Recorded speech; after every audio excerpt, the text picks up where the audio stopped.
In this video, I'll show you how I made over $20,000 in a month, again with my new KDP account in May 2023. What's going on, guys? Welcome back to another video. So if you're new to the channel, my name is Sean and I've built a 7-figure KDP business. I sold that one and now I'm building my second KDP account, which you will see in this video that it's building up pretty nicely. So if you want no BS publishing advice from someone who's still actively publishing to this day, then make sure to subscribe. And if you want a completely free training on how I built a 7-figure publishing business, then the link to the training is in the description below. All right, this is going to be my May 2023 income report for my second KDP account that I'm building. You can see a whole progress from zero to building up to this point for my second KDP account in the KDP Income Reports playlist that I have. So go and check that out in my channel. But real quick, the reason why I make these videos is for transparency, because I think that's lacking in YouTube. A lot of people teach you what to do without doing it themselves. And so I don't want to be that kind of guru, right? And I also find these motivating. I love watching other people's income reports, so I want to do it as well. All right, so this is for my second KDP account. I sold the first one for $820,000 after making multiple 6 figures a year for several years, probably for about 5 years or so. And then I end up selling it. And now I'm building a second one. For the second KDP account, I'm trying to make it as passive as possible by outsourcing a lot of tasks, automating, systematizing. I have a team that builds this for me. So personally, I spend less than 30 minutes a day. Oftentimes, I spend pretty much 0 minutes on this KDP account. And once in a while, I'll probably spend 30 minutes a day. So with that being said, how much did I exactly make in May? So starting off with the smallest one is Ingram Spark. Total, I made $287.29. The screenshot is for the US Ingram Spark market, but there's also UK, Canada, and the Global Connect, and also Australia as well. So total was $287. Ingram Spark is really nice because you just upload and pretty much forget about it. And unfortunately, if you got low content books, if you're more so into medium content, a lot of times Ingram Spark does not accept content like those books, because I believe that a lot of people just flooded Ingram Spark with low quality, low and medium content books, so they're getting stricter. But high content books is what they prefer and they accept, and it sells very well. All you have to do is just upload and forget, and it's a nice, very, very passive income source that you get every month. So the next one is aggregates. So when I say aggregates, it is essentially different stores that you can upload your books to outside of Amazon. So this includes Draft2Digital, there's Google Play Store, there's Findaway Voices. I don't have Findaway Voices yet, but that's also another one. And this one above is ClickBank. So ClickBank, you can sign up as an affiliate and promote different products on it. So basically, I collect emails from my book. I get people into my email list and I promote different products. And so from affiliate marketing, I made an additional $165. So not so much, but it's pretty passive, between like $100 to $200 a month, doing anything, because I just set up the email once and then that's it. So it's a nice extra change that I get.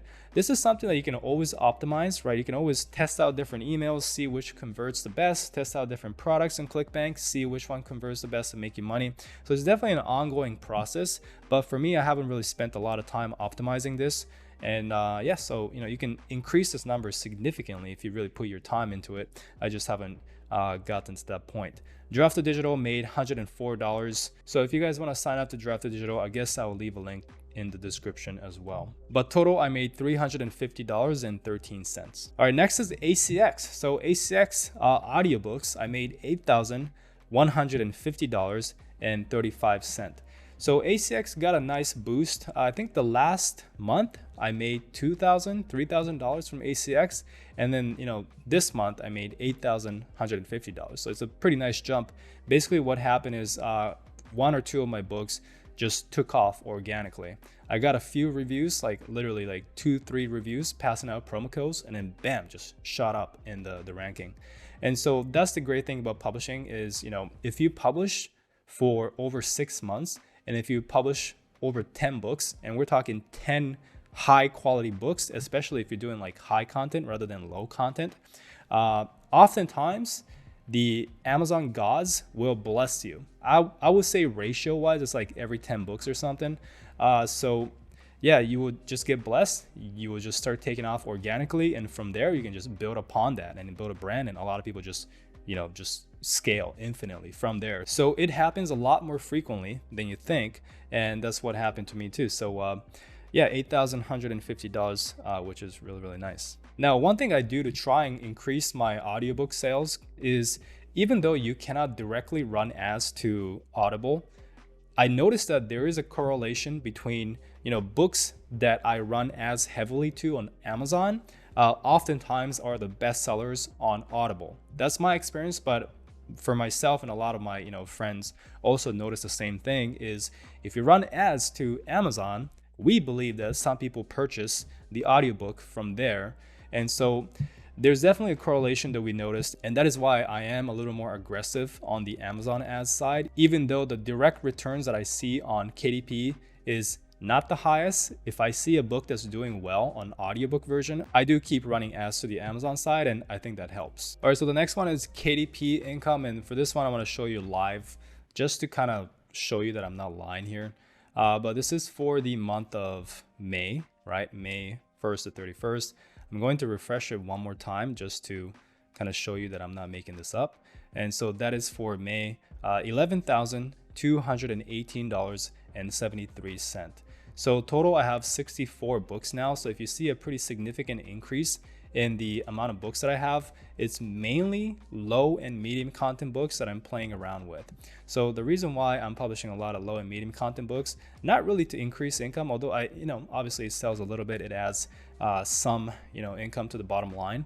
But it's more so just so I can learn design skills, because that's one thing that I'm not the best at. I'm more so high content. That's where I had most of my success. So I do that. But I do want to improve on my design skills so I can make more low and medium content books.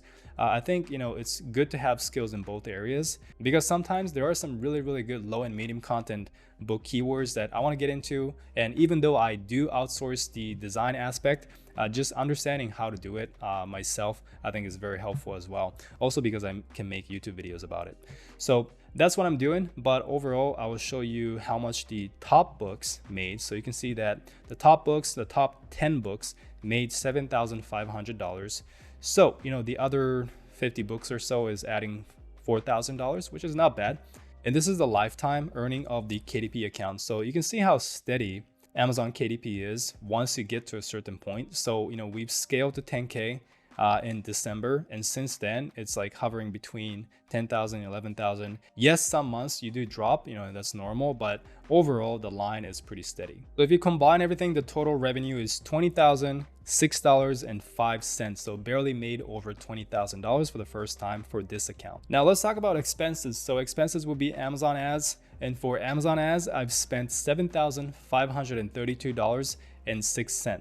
So you can see the US screenshot here. I've spent $7,008, and also from UK and Canada. I don't really spend much because my audience is kind of more so pretty specific to US, but we do have other books as well, so we spend a little bit. We should be scaling the UK and Canada, but for now we're not really spending much. So it's $524 total from that side. Now for the US, the ACoS is still very, very high. If you just look at the ACoS, we're definitely losing money on ads. A lot of people will tell you that running ads does increase organic sales, and also what we talked about earlier, it does increase audiobook sales as well. And that's kind of why we're going aggressive, but we are still working on lowering the ACoS, because if we can lower the ACoS, still maintain that, sales and organic sales and audiobook sales are still going up, that's like the perfect scenario. So it's not like we're just letting it run without really monitoring it. We're still monitoring it heavily. So that is something that we're still trying to continually improve. But for now, yeah, the spend is still pretty high. So the total profit will be $12,474.44.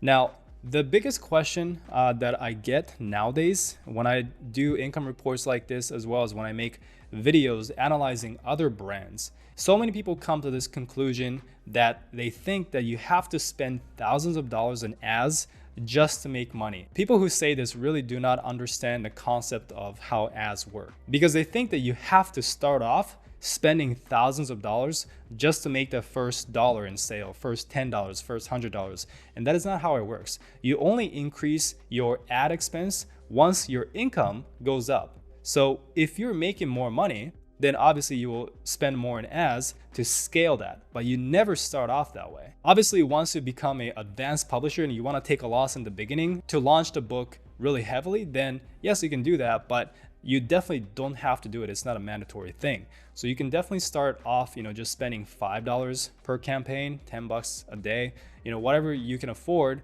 And then once you start seeing a positive return, and when I say positive return, that's, you're making back more money than you're spending, that's when you start increasing the ad expense. That's exactly what I've done. If you go all the way back to my earlier income report for this account, you can see that I've always spent less than how much I was making, right? So I've never spent more than my overall revenue. I just kept reinvesting the profits as my income grew. And that is basically how, not just in publishing, but every business works. So in terms of how I would scale from here, there's not much to it because it's pretty much just repeating the same thing. Publish good books one after another, get reviews, market the book, build your audience. I'm building my email list. It's up to 7,000, 8,000 people in my email list now. And then I just repeat the process and you just keep stacking and keep increasing your portfolio. Now, besides that, I am once again playing around with low content, medium content. I'm not trying to make a ton of money from it. It's more so just for my skill set when it comes to learning designs so that I can teach that on YouTube as well. And I'm also playing around with AI and making books with AI. So, I want to use AI to create books the right way, right? Not the wrong way, but the right way, so that you don't have any issues with Amazon and KDP, risking your books or risking your account. So I am playing around with that once again, just so I can learn the correct way of doing it so that I can teach that on YouTube as well. So in terms of income reports, I think I will be doing it less frequently because it's pretty much the same thing. But every time I hit a new milestone, I will make a video about it and update you guys on it. So that is it for the video. If you enjoyed it, leave a like, subscribe if you haven't yet. If you want to check out the free training on how I built a 7-figure publishing business, then the link to that is in the description below, as well as all the tools and resources that I recommend for your publishing business. Thank you so much for watching, and I'll see you guys in the next one.